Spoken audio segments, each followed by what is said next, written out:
Hello, everybody, and welcome to another edition of the Cerebral Smack Talk live on YouTube and StreamYard.com. It is Golem F. Michael Fletcher, alongside my good buddy Anthony Florio. We are awaiting the arrival of Michael Bullock. If he comes in, then we'll catch him up on what he missed. If not, then we'll probably see him sometime next week. So, with that said, folks, we are just about getting ready to go. As always, we start off with SmackDown Live, and tonight, back by popular demand, we're going to be recapping the big three. We're going to be getting into all the action right on the big three, setting that up, and then of course, um, that's probably going to be it for the evening because I don't think I got anything else other than that. So we'll just, like I said, dive right on in, and we'll start off with SmackDown Live. And as we are now on the road to SummerSlam, so with that said, we do start it and SmackDown Live tonight from Worcester, Massachusetts, not far from here actually, at the DCU Center, formerly known as the Worcester Centrum. Started it off with the new Miss Money in the Bank, Tiffany Stratton. She was interrupted by Bailey, interrupted by Nia Jax, and well, when it was all said and done, unfortunately, Bailey actually ended up paying quite the price. Um, and it also kind of made a very interesting way of playing it. So Tiffany gloating over the fact that she was Miss Money in the Bank, saying that she can cash in anytime, any place, anywhere. We already know that. We know how the rules of Money in the Bank goes. But then for Bailey to come out, give her the flowers, knowing that if you even think about cashing in, you're not gonna like how it ends because you're probably going to end up failing here. Well, that did not help out because the next thing we know, here comes Nia Jax, and she just destroyed Bailey. So, I mean, there's really nothing more to add here. Anthony Florio, it is all yours, my friend. Uh, Tiffany Stratton does her victory lap. Bailey comes out for a little bit of a rebut, and then Nia just basically went on a wreck. What ended up being the wrecking crew. Well, I'll tell you, MF, it was a solid opening segment with Tiffany Stratton, you know, taking that victory lap, as you say, gloating about her big win. And then Bailey, stirring the pot here, so to speak, and playing up the possibility of, who knows, maybe possibly Tiffany Stratton cashing in and against Nia Jax. And it looks like they formed a little bit of an alliance here. So that should be very interesting to see how that plays out down the line. But yeah, solid opener. Good start to the show. But make no mistake about it. You saw Tiffany with the cash in. Nia had that "excuse me" look on her face, and then Tiffany backed off. I mean, they obviously wanted to plant the seeds, and we give all the know. tease at least that the Money in the Bank cashing could happen at any time. And she didn't just mention Bailey. She also mentioned Liv Morgan, and she also mentioned Roxanne Perez as well. So let's keep that in mind. So yeah. So you don't necessarily have to go after your respective brand here. You can go after whichever brand you want. She doesn't necessarily have to go after Bailey. Or the WWE Women's Championship, even though she's on SmackDown. She could jump to Raw and go after the Women's World Championship and Liv Morgan. Would that be a good idea? Especially now that Mommy is back? I don't think so. No. I don't think that would be a good idea. No, and maybe NXT. Now that's possible. Roxanne. But would that be smart for Tiffany to try to go after the NXT Women's title? I don't think so either. I don't think so. I think that'd be a step down for her. It would be a step down, but I had to mention that anyway. So Which is fair because yes, she did utter it and she did mention it. So obviously we need to we definitely have to talk about it. I mean, there's no No doubt. way around it. We have to think about, at least consider it. Absolutely. So, but make no mistake about it. At the end of the day, I believe she's gonna stay on SmackDown, go after the WWE Women's Championship, and either during or after the Bayley and Nia Jax match at SummerSlam, I do believe Tiffany Stratton's walking out of the dog pound with that WWE Women's Championship. Mm. So with that, you really could have done a 2-for-1 here, MF, because it's set up for Nia Jax because she was the first match of the night. Yeah, she ended up picking a fight. Well, the thing was, it wasn't that she was picking the fight. Michin decided to pick the fight. This was advertised in it a week in advance. It was advertised, yes. It was Michin going up against Nia Jax, and Nia Jax wins the match in 10 minutes even with the Annihilator. Yeah, I mean, Anthony Florio, it is all yours. Nia Jax keeps that momentum going heading into SummerSlam. And rightly so. 3 to 3.25. This wasn't one-sided, but it was a pretty dominant performance from the Queen of the Ring. Michin would make a small comeback every couple of minutes, but Nia would put her back on defense almost immediately every time. Nia Jax won with the Annihilator, but Bayley saved Mia Yim from suffering a second. Nia Jax and Tiffany Stratton beat down Bayley, but Miss Money in the Bank toyed with cashing in her briefcase until Nia Jax gave her a mean look, or as I call it, that excuse me look. So, decent but highly predictable first half hour of SmackDown. The promo from Tiffany was too short to be anything memorable before she was interrupted. And sadly, I kind of felt like as if she was outshined during her own celebration by everyone else who got involved.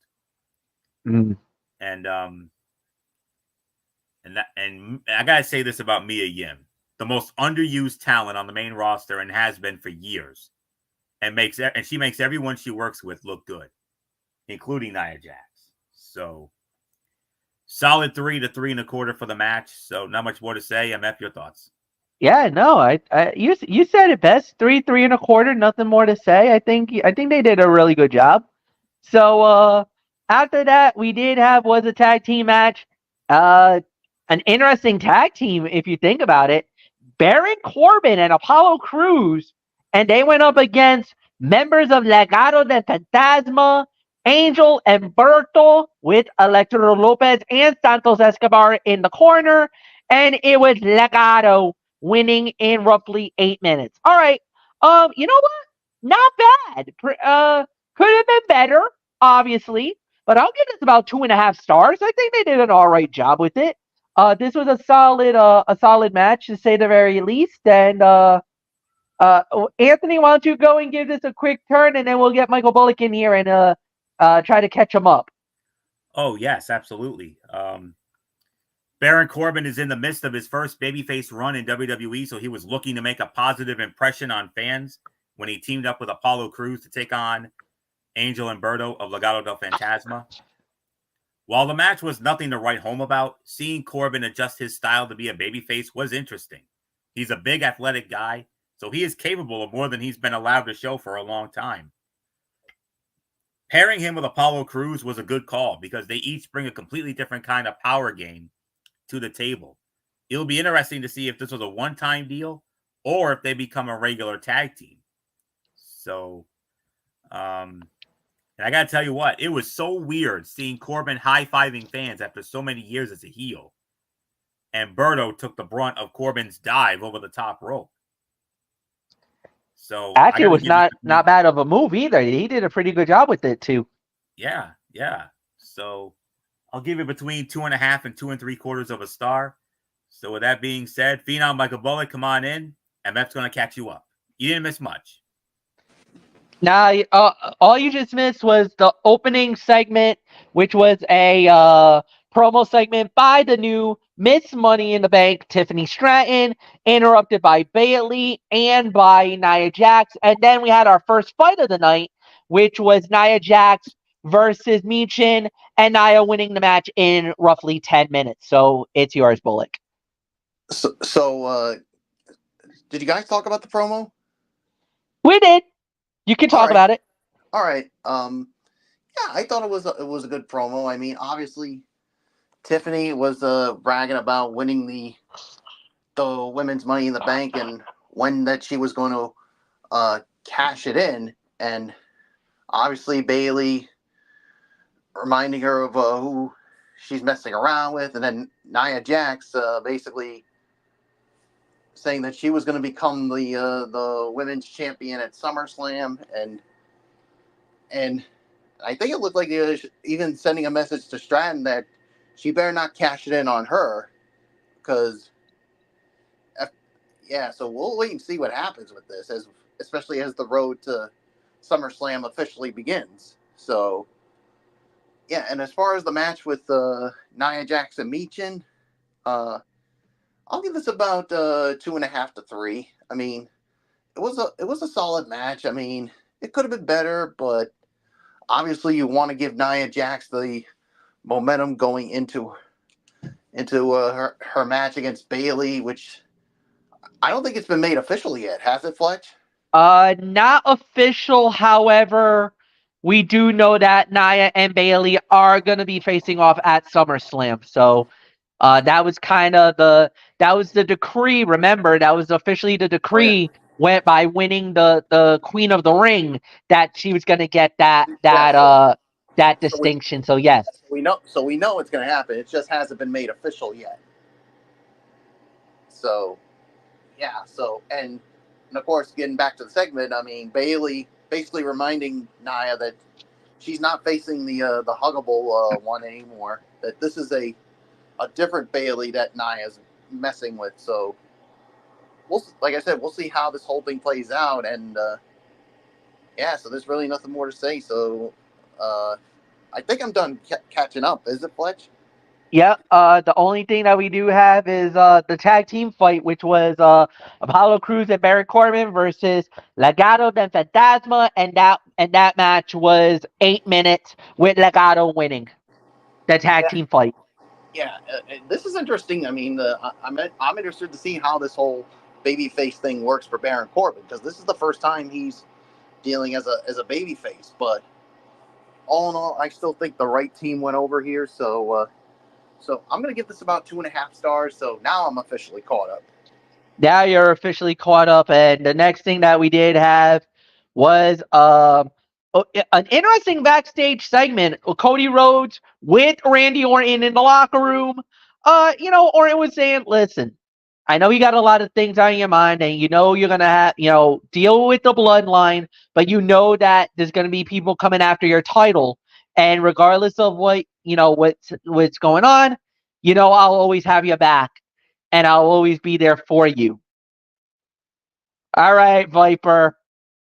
I know your games, bro, and I know you want one more shot at being the WWE's champion, bro.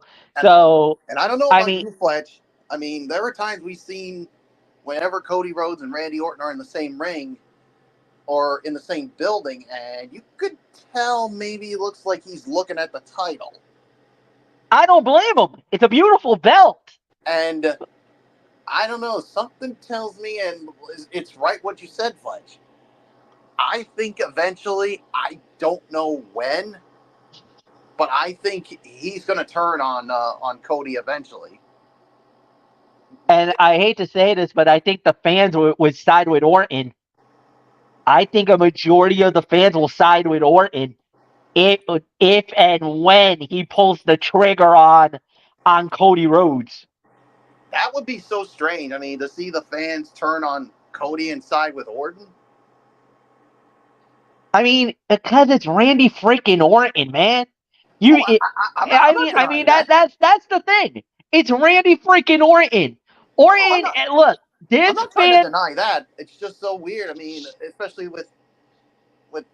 I know he's not as ridiculously over as he was when he first came back, but it just feels so weird that they would actually be cheering for.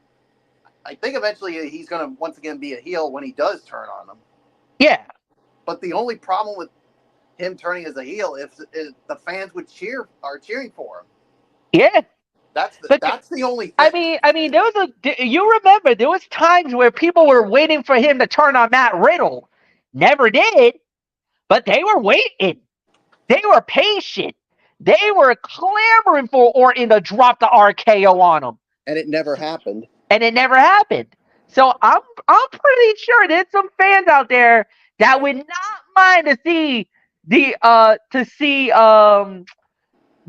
American Nightmare get dropped by the 3 most devastating letters in WWE. Well, we're gonna have to really keep an eye on this, and remember Fletch, and it all goes back what you just said.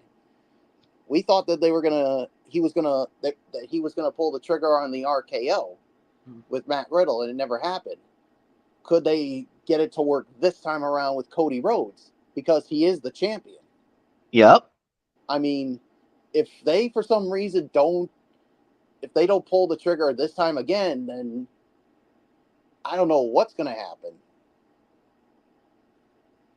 So I guess we'll wait and see.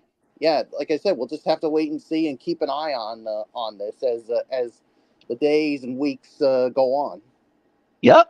So with that said, an in-ring segment. LA Knight making into the ring, cutting a promo. Well, we found out what was going on. So he said he's got a little thing in his hand. It was already signed by Nick Aldis. All right, Nick, what are you up to? It's a contract for SummerSlam for the United States Heavyweight Championship. Yeah. So, now here's the thing. Nick Aldis signed it. LA Knight signed it right then and there. There's only one more signature that needs to be signed in order for this to be confirmed and official. Logan Paul, we're looking at you, my friend. Are you going to man up and give the man the belt, give the man the shot at the title? Or are we going to have to play a little bit of some cat and mouse to make sure that you sign this? So, LA Knight basically made it very clear he's out for the title. He wants it.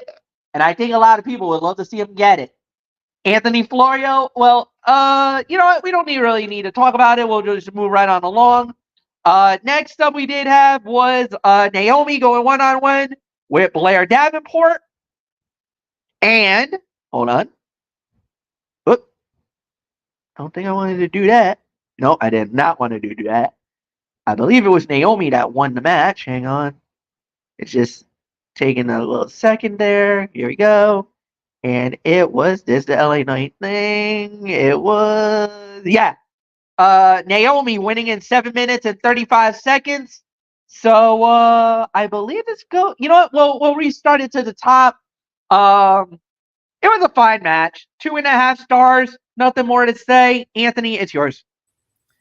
Yeah. I wanted to quickly get into that whole Randy Orton, Cody Rhodes thing. I'm with Bullock on that. I mean, Cody Rhodes is way too over right now. And the whole whoa movement, the whole 9 yards. I mean, it will be interesting to see how that plays out once we cross that bridge. But for right now, that's just my 2 cents on it. And Logan Paul will be in Peyton Manning's favorite city next week, Omaha. So, yeah, he's going to be in Omaha next week. So we'll see if that contract does get signed for the SummerSlam for a United States Heavyweight Championship match with Logan Paul and LA Knight. Should it get signed? There's no doubt in my mind. LA Knight's walking out of the dog pound with that U.S. title. Yeah. So, all right. So as far as this is concerned,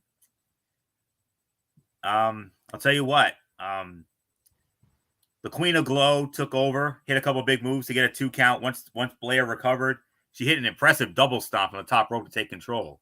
Naomi then made a comeback and ended up getting the win, which was somewhat unexpected since Blair Davenport is still trying to establish herself. They had a few good spots, but you could also see a lack of chemistry in some places that kept us from being as good as it could have been. It feels like WWE has been trying to introduce Davenport for several weeks because management doesn't quite know what to do with her yet. Naomi's entrance, always great. And her splits, and she had a split second. She was a split second late hitting a mule kick, and it made the moment Davenport waited for it a bit awkward. Solid 2.5 stars for this match. And then there was a backstage moment where Naomi ran into her old friends, Bianca Belair and Jade Cargill. And they had a nice little moment there. And Blair Davenport said, "Hey, congratulations. You beat me. Better woman won." But MF, you better than anybody should. You know Blair Davenport a lot better than we do. Never trust her. Come on. She attacked her. Cheap shot from behind. And this was one of those rare times as the good guy commentator, you were like, oh, yeah, I love that. That was awesome. So, but anywho, solid 2.5 stars. So that feud must continue. There's no doubt about that. You know they're going to run that back. So when, we don't know, but we'll see. They are eventually going to run it back. So solid 2.5. Michael Bullock. Naomi gets the win. But Blair Davenport got the last word with a cheap shot backstage. Yeah, what else would you expect from someone like Blair Davenport? But yeah, like you said, after seeing that, you know they're gonna run it back with another match between these two. So I'm with you. 2.5 stars is my rating as well. So it's yours, Fletch. Next up, we had, this was considered the in-ring main event. It was DIY putting the WWE Tag Team titles on the line against the former champions, A-Town Down Under. It was DIY winning the match in 8 minutes to successfully defend the tag team titles. But the moment was short-lived because Jacob Fatu got loose and started terrorizing the WWE Universe. And he destroyed everything in sight. Hey, Bloodline, put a leash on this boy before he starts destroying things. Anthony Florio, it is yours. Do you really think Solo Sikoa is going to put a leash on him? He needs to. And a muzzle. Well, I hate to say this to you. With him as the leader, he's going to let him do whatever the hell he wants to do without a leash. Because this is the way he wants this bloodline to be. Vicious, violent, and he wants chaos. Yep. So, all right. Now, and of course, just like with Blair Davenport, here's another wrestler that MF knows a lot better than Bullock and I, mainly because of the reign of terror he had in MLW, where he was the longest and greatest MLW World Heavyweight Champion of all time. That I do know, but MF knows a lot more than that than Bullock and I do. But as far as this match is concerned, 2.5. Once again, it was good. It was a good bout, but fell short of their first title match in a few ways. However, this was done with the post-match segment in mind. Jacob Fatu came out and decimated everyone except Grayson Waller, who made a quick escape when his partner was taken out. And as I stated before, Blair Davenport shown offering Naomi a handshake backstage, but ended up attacking her a moment later. Grayson Waller tried to do something to Tommaso Ciampa on the top turnbuckle, but whatever it was, didn't work out. It's a good thing the camera was more focused on Theory at the time. The way Waller rolled into the ring to break up a pinfall looked great. 2.5 stars. Nowhere near as great as the match last week, but it was still solid for what it was. So not much more to say. Michael Bullock, champions stay the champions. No big surprise. But Jacob Fatu. Oh, my God. This is exactly what Solo wants with this new bloodline. They want to send a message not just to obviously Cody Rhodes, but they want to send a message to everybody on Smackdown that, hey, I'm the tribal chief, I run the show, And if I want to let my guys loose on everybody in that locker room, then that's exactly what I'm going to do. And all I can say is, Fletch, your GM, he at some point is going to need to intervene and say, you guys may think you run things, but I'm the general manager here, and if you don't start calming things down, well, there may be some consequences. So, yeah, so 2.5 stars for the match, but man, all I get like I said, Fletch, good luck with your show and your boy Nick Aldis, because you really think these guys are going to be contained? I got 2 words for you. Hell no. So it's yours, Fletch.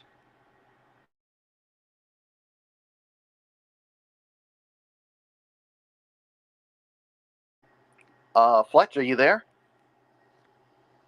No, they've been running roughshod, no doubt about it. We'll see. We'll see. So next up, guys, we have is the next thing that we did have was, we had Cody Rhodes coming out, and yes, the bloodline were there, turned into a brawl. Randy Orton tried to get involved, and boy, did Orton pay the price. Triple shield power bomb through the table. Oh my God! Oh, my boy got laid out right at my feet, and I couldn't help but just to say that, man. Could not believe my eyes. Orton gets taken out. Well, now the war's on. Michael Bullock, it's yours.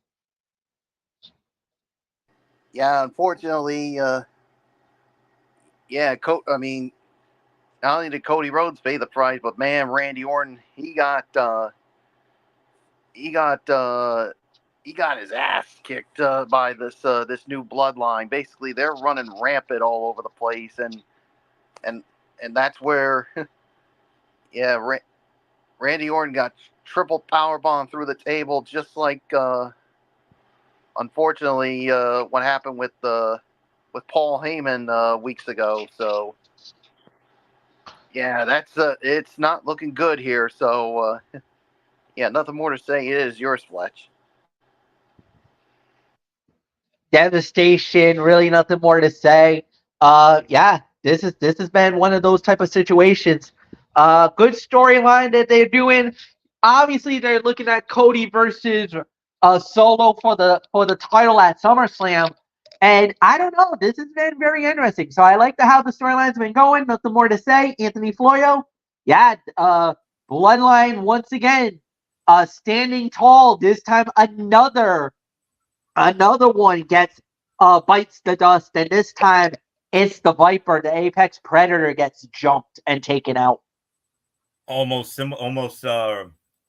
a carbon copy of what happened to him 2 years ago that put him out for a year and a half. So, man, the new bloodline continues to be, the most dangerous faction in wrestling today, and it's definitely, it's pretty much all but confirmed that it will be Cody Rhodes versus Solo Sikoa for the WWE Championship at SummerSlam. And I believe on that night, regardless of who wins, Roman is coming. I think that's the night we get the real tribal chief. And boy, howdy, it's a good thing Cleveland Brown Stadium doesn't have a roof on it, because if it did, it would have blown right off once Roman comes back. So, but man alive, laying out both Randy Orton and Cody Rhodes, that tells you they got big plans for this new bloodline. I'm telling you, to go over 2 of the biggest guys on SmackDown, man. Whoa. And KO was not there. Family matters. So, yeah. But anyways, and they gave it a long time too. There was a small part of me that thought maybe, possibly Roman came back, but I'm like, yeah, no, it's obviously not happening now. So, I thought with the time, I thought with the time allotted, I thought they would have gotten with the amount of time it got. I I thought maybe Roman. I thought there was a smidgen of a chance Roman could come back tonight, but I think it's obvious they're saving that for SummerSlam. So, not much more to say. Let's get to the overall review here. All right. I gotta say it was a solid show. I mean, yes, there was certain areas where I wish it could have been better. But I'll give this about 7.5. I think they did an all right job with the show. I mean, could have been better in certain areas, yes, but I think for the way that it went, I'm content. It was a good show. Anthony, it's yours. Solid 7 for me. Tonight's SmackDown didn't feel much like a pay-per-view Fallout show. Everything was business as usual in both good and bad ways. On the plus side, WWE hit the ground running to set up SummerSlam in 3 weeks. We already know of at least 4 title bouts that will take place, so that's a great start. Solid 7 for me. Bullock, your overall thoughts, and then we'll toss it back to MF for his Big 3 report. All right. Yeah, 7 out of 10 for me. I thought it was a good show. I mean, there were some spots I thought it could have been better, but other than that, there was really not that much to complain about. So, yeah, there's really nothing more to say. Fletch, with that being said, it's time for your Big 3 basketball report. Yes, indeed. Back by popular demand. They've been waiting for a little while. I know you guys have been waiting a couple of weeks for it. We just haven't had the time to do it until now. And here we go, week number 4 of the Big 3. And we got some surprising outcomes going on right now. There's been some craziness in this year's Big 3. So let's start out with some good stuff. Three's Company knocking off the Ghost Ballers 50-37. And yes, believe it or not, Anthony, Three's Company right now 3-1 in the Big 3. If the season ends today, they are in the playoffs. They would be playing. They would be one of the final 4 teams battling for the Dr. J Cup. Also, another team that would be there at the end, the reigning champion, the Enemies, currently undefeated and remains undefeated after knocking off Tri-State, winning 50-40 in their game. Then we was the Three-Headed Monsters knocking off Trilogy in the game of the day. 51-49. You heard me right. 51-49. Three-Headed Monsters winning that one. Then you had the Triplets. They won their game. And they handled that. They handled their business. 51-35 over the Aliens. The next game we had was the Bullhogs. They won their game over Power 51-43. And then Bivouac, the biggest surprise of the league this year. Bivouac undefeated, 4-0 now as they beat down the Killer Threes by the final score of 50-35. Now, week 5 of the Big 3, which is going to be this Sunday from the Honda Center in Anaheim, California, formerly the Arrowhead Pond. Now, the Honda Center. 3 games will be on CBS. The remaining 3 games will be on Twitter/X. Game number 1. The aforementioned undefeated Bivouac will go one-on-one with Bullhogs, who are at 2-2. The game of the day. 3-1 versus 3-1. Something's got to give. Lisa Leslie and the Triplets, along with ISO Joe Johnson, they will go up against Michael Cooper and Anthony Floyo's favorite team, Three's Company. That will be the second game. That will be at possibly 4 o'clock in the afternoon. Then the third game, the final game of the CBS, it will be the Killer Threes. They will be going up against the undefeated defending champion enemies. Then on X, on Twitter, and props to Twitter, every week they've been doing it. They've been averaging close to 5 million viewers a week. Since they moved to X, it's been a perfect marriage between them. Ghost Ballers versus Trilogy. Ghost Ballers at 2-2. Trilogy? You're not gonna believe this, guys. 0-4. They have not won a game. This was shocking. The next game after that is Aliens versus Power. Both teams at 1-3. And then at the final game of the day, it will be the Three-Headed Monsters. They're going to go up against Tri-State. Both teams are at 2-2. All right, so that's it for the big three. And we are done for the night. We will be back on Monday night for another edition of Ridiculously Raw, hosted by Anthony Florio. And we'll have Monday Night Raw. He'll have his Tony's Take. Wednesday night Madness.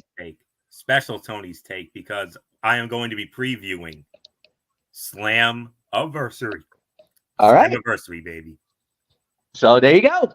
And then obviously on Wednesday Night Madness, AEW Dynamite and NXT per the usual. I believe this week, are we going to do a special?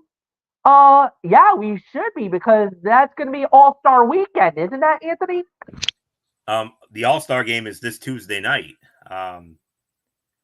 Yeah, of course, as we all know, this Tuesday night is the 2024 Major League Baseball All-Star game. And let's not forget, the night before that, Monday night, we got the Home Run Derby from Globe Life Field, the home of the World Series champion Texas Rangers. So, and one of the Texas Rangers is in that Home Run Derby, Adolis Garcia, the heart and soul of last year's championship team. So, because he's the one who went on that rampage last postseason, as we all remember, especially in that ALCS. But yeah, and last night we also had the ESPY Awards. So we just got to figure out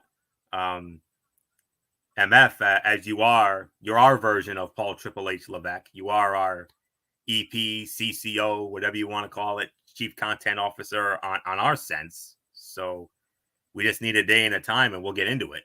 So, MF, I don't know if he stepped away or whatever, but yeah, we usually do have a TXN Sports World show dedicated to this, so I'm sure that's probably gonna be coming up sometime next week. But yeah, while we wait for MF to come back, I do want to address that. Of course, Monday Night Raw on Monday, and of course, hey, I'm gonna be previewing the TNA Slammiversary pay-per-view, including that highly anticipated main event. So, and then of course, like MF said, Wednesday Madness with NXT and AEW Dynamite, and then we just got to figure out a day and a time. All right. Sorry, guys, I had to just step away for a moment there. So what we're gonna do is, All-Star. So basically, what we'll do is on Thursday, y'all, we're gonna have a special edition. Well, or Friday, we'll have a special edition of TXN Sports World. We'll recap all of the All-Star Game festivities. We had the ESPYs Awards as well this past week. Actually, as a matter of fact, I think it went down last night. They had the ESPYs. So we'll recap that. We'll recap the All-Star Weekend. Your big three. The big three. And then It will be back on Saturday next week. Yeah. And then we're also going to be talking, and I'm going to be doing a couple of I'm going to recap the Euro, the final between Spain and England, Copa America, the final between Colombia and Argentina. I'll touch on those games briefly. And then the NBA just announced their new that in-season tournament, and they released the groups, so we could touch on that if we wanted to briefly.